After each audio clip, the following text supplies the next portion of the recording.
ಶ್ರೀ ಮಂಜುನಾಥ ಸ್ವಾಮೀಜಿಯವರಿಗೆ ಈಗಾಗಲೇ ನಾವು ಈ ಪಾದಯಾತ್ರೆ ಮೂಲಕ ಕಾಗವಾಡದ ಬಸ್ ನಿಲ್ದಾಣ ಹತ್ತಿರ ತಲುಪಿತ್ತು. ಇನ್ನೇನು ಕೆಲವು ನಿಮಿಷಗಳಲ್ಲಿ ಕಾಗವಾಡದ ಮಲ್ಲಿಕಾರ್ಜುನ್ ಹೈಸ್ಕೂಲ್ ಮೈದಾನಕ್ಕೆ ತಲುಪುವುದೆಂದು ಅಲ್ಲಿ ಸಮಾವೇಶ ಜರುಗುವುದು ಮನವಿ ಕೂಡ ನೀಡಿರುತ್ತೇವೆ. ಇದರಲ್ಲಿ ಎಲ್ಲರೂ ಕೂಡ ಪಾಲ್ಗೊಳ್ಳಬೇಕಾಗಿ ತಮ್ಮಲ್ಲಿ ಕಳಕಳಿಯ ವಿನಂತಿ.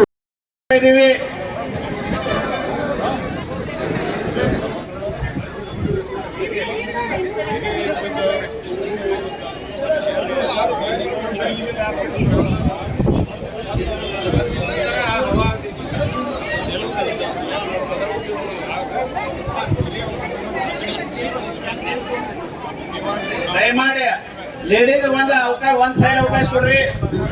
ಗಂಡ ಮಕ್ಳ ಎಂತ ಸರ್ ನಿಂತರಂದ್ರೆ ನಮ್ಮ ಒಂದು ಪ್ರತಿಭಟನೆ ನೀವು ಫೋಟೋಗಳು ಹಿಡಿದಿದ್ದೀರಲ್ಲ ಒಂದಕ್ಕೊಂದ ಮರಿ ಆಗ್ತು. ಅದಕ್ಕ ತಮಗೂ ಕೂಡ ಒಂದು ಸ್ಪೇಸ್ ಇರ್ತದ. ಅದಕ್ಕೆ ದಯಮಾಡಿ ಸ್ವಲ್ಪ ದಯಮಾಡಿ ಹೆಣ್ಮಕ್ಳು ಹಿಂದೆ ಸಾಧ್ನಿಲ್ರಿ. ದಯಮಾಡಿ ಹಿಂದೆ ಸರಿ ಎಲ್ಲರೂ ಒಂದಿನವ್ರು ಅಲ್ಲೇ ಇರ್ಲಿ. ನಿಮ್ಮೊಳಗ ಒಂದ್ ಸ್ವಲ್ಪ ಹಿಂದೆ ನಿಂತು ಬಯಸ್ನಿಲ್ರಿ. ದಯವಿಟ್ಟು ಎಲ್ಲ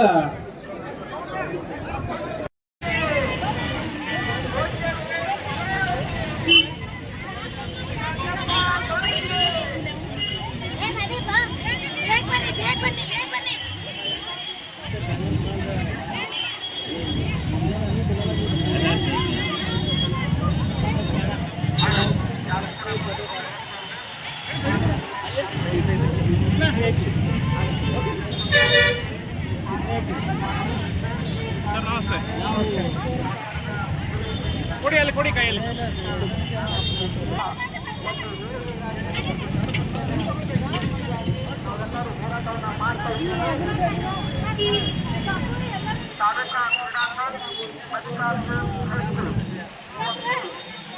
ಭಾಳ ಇತ್ತಲ್ಲ.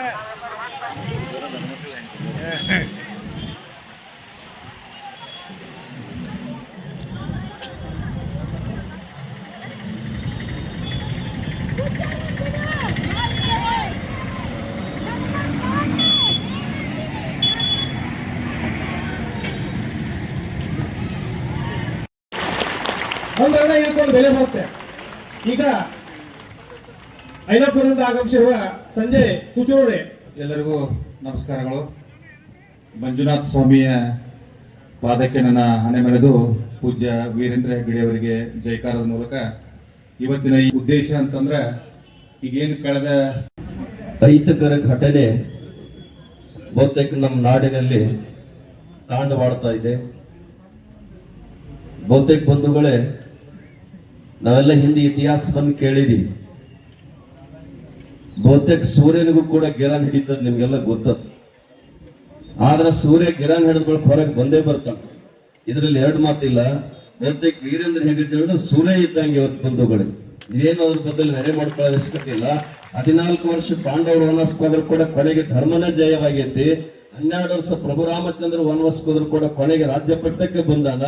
ಇವತ್ತು ಬಹುತೇಕ ಪುಣ್ಯಾತ್ಮರೇ ಇಡೀ ವಿಶ್ವದಲ್ಲಿ ಹೆಣ್ಮಗಳು ಸಬಲೆ ಅಲ್ಲ ಅಬಲೆ ಅಂತಕ್ಕಂಥದನ್ನ ಮಾಡಿ ತೋರಿಸಿರ್ತಕ್ಕಂಥ ಬಸವಣ್ಣಂತರ ಯಾರಾದರೂ ಇದ್ದಾರೆ ಅವ್ರು ವೀರೇಂದ್ರ ಹೆಗಡೆ ಅವರು. ವೀರೇಂದ್ರ ಹೆಗಡೆ ಈ ವಿಚಾರವನ್ನು ಮಾಡ್ಲಿಲ್ಲ ಅಂದ್ರೆ ಇವತ್ತು ಎಲ್ಲಿ ಇರ್ತಿತ್ತು ನಮ್ಮ ಜನಾಂಗ, ಯಾವ ಸ್ಥಿತಿಯಲ್ಲಿ ಇರ್ತಿತ್ತು ಅಂತಕ್ಕಂಥದ್ದು ಕೂಡ ನಾವೆಲ್ಲ ಆಲೋಚನೆ ಮಾಡಬೇಕಾಗಿತ್ತು ಬಂಧುಗಳೇ. ಅಂತದ್ರಲ್ಲಿ ಬಹುತೇಕ ನಮ್ಮ ಯಾರೋ ಒಬ್ರು ತಾಪನ್ ತೋಡ್ಕೊಂಡು ಸರ್ಕಾರ ಕಣ್ಮುಚ್ಚಿದೆ ಅಂತಕ್ಕಂಥದ್ದು. ಸರ್ಕಾರ ಕಣ್ಮುಚ್ಚಿಲ್ಲ, ಎಲ್ಲ ಕಡೆ ಆಗು ಹೋಗುಗಳು ಇರ್ತಿರ್ತಾವ. ಪಾರದರ್ಶಕವಾಗಿರ್ತಕ್ಕಂಥ ನ್ಯಾಯ ನಡು ಕಾಲಕ್ಕೆ ಬಂಗಾರ ತಿಪ್ಪಾಗಿ ಬಿದ್ರು ಕೂಡ ಹೊಳೆದ ಹೊಳಿತೈತಿ. ಅದು ಮುತ್ತು ರಕ್ತ ಬಂಗಾರ ಅದು ಹೊಳೆದ ಹೊಳಿತದ. ಆದ್ರೆ ಪುಣ್ಯಾತ್ಮರ ಸೂರ್ಯಗೆ ಹೆಂಗ ಗ್ರಹಣ ಹಿಡಿದ, ಚಂದ್ರಗ ಗ್ರಹಣ ಹಿಡಿದ್ರ ಗ್ರಹಣ ಬಿಡತಕ್ಕ ನಾವೆಲ್ಲ ಮನೆಯಲ್ಲಿ ಸುಮ್ಮ ಇರ್ಬೇಕಾಗ್ತದ ಅಂತಕ್ಕಂಥ ಪರಿಸ್ಥಿತಿ ಐತಿ. ಅದಕ್ಕೆ ಇವತ್ತು ಸರ್ಕಾರ ಕೂಡ ಎಚ್ಚೆತ್ಕೊಂಡತಿ. ಇಂಥ ಧರ್ಮದ ಕಾರ್ಯ ಮಾಡ್ತಕ್ಕಂಥ ಸರ್ಕಾರಗಳು ವಿರೋಧ ಹೋದ್ರೆ ನಾಳೆ ಜನ ಇವರನ್ನು ಕೂಡ ಕ್ಷಮಿಸೋದಿಲ್ಲ ಅಂದುಕೊಂತ ಸರ್ಕಾರ ಗೊತ್ತದ. ಆದ್ರೂ ಪುಣ್ಯಾತ್ಮರೇ ಬಹುತೇಕ ಆಗಲೇ ಹೇಳಿದಿಲ್ಲ, ಎಲ್ಲಾ ಕಡೆ ಹಡ್ಡಾರ, ಎಲ್ಲಾ ಕಡೆ ನೋಡ್ಯಾರ, ಏನು ಮಾಡ್ಲಿಕ್ಕೆ ಸಾಧ್ಯ ಇಲ್ಲ.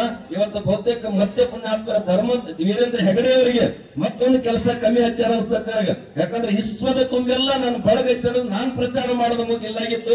ನಿಮ್ಮಿಂದನೇ ಗೊತ್ತು ಅಂತಕ್ಕಂಥದ್ದು ಕೂಡ ಹೆಮ್ಮೆ ವಿಷಯ ಆಗ್ತದ. ಅಂತ ಪುಣ್ಯಾತ್ಮರ ಬೆಳಗಾವಿ ಜಿಲ್ಲೆ ಕಾಗವಾಡ ತಾಲೂಕಿನ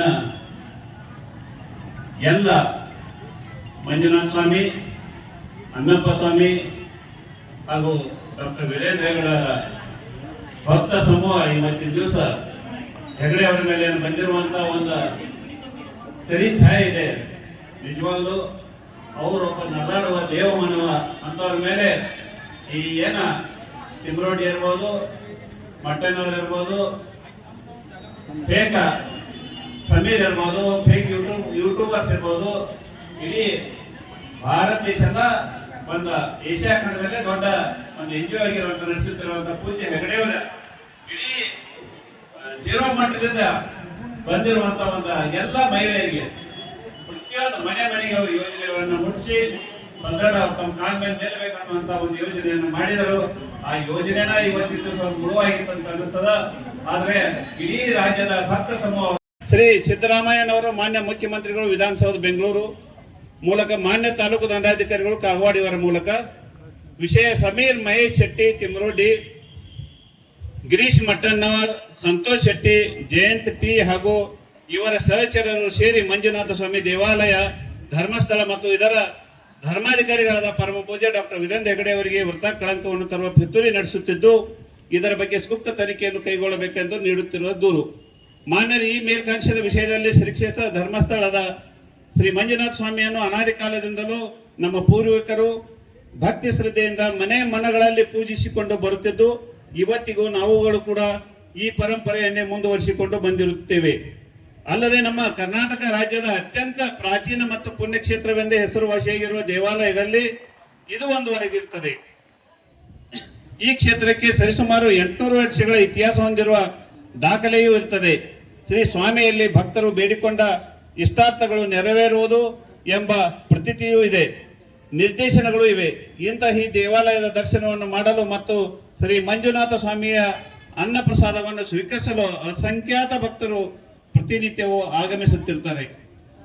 ಧಾರ್ಮಿಕವಾಗಿಯೂ ಸಾಮಾಜಿಕವಾಗಿಯೂ ಶ್ರೀ ದೇವರ ಹೆಸರಿನಲ್ಲಿ ಆಗುತ್ತಿರುವ ಅದೆಷ್ಟೋ ಪುಣ್ಯ ಕಾರ್ಯಗಳನ್ನು ಅಸಂಖ್ಯಾತ ಭಕ್ತರು ಪಡೆದುಕೊಂಡಿರುವುದು ಪ್ರಶಂಸನಾತೀತವಾದ ವಿಷಯವಾಗಿದೆ. ಇಂಥ ಈ ಪುಣ್ಯ ಕ್ಷೇತ್ರದ ಮೇಲೆ ಮತ್ತು ಅದರ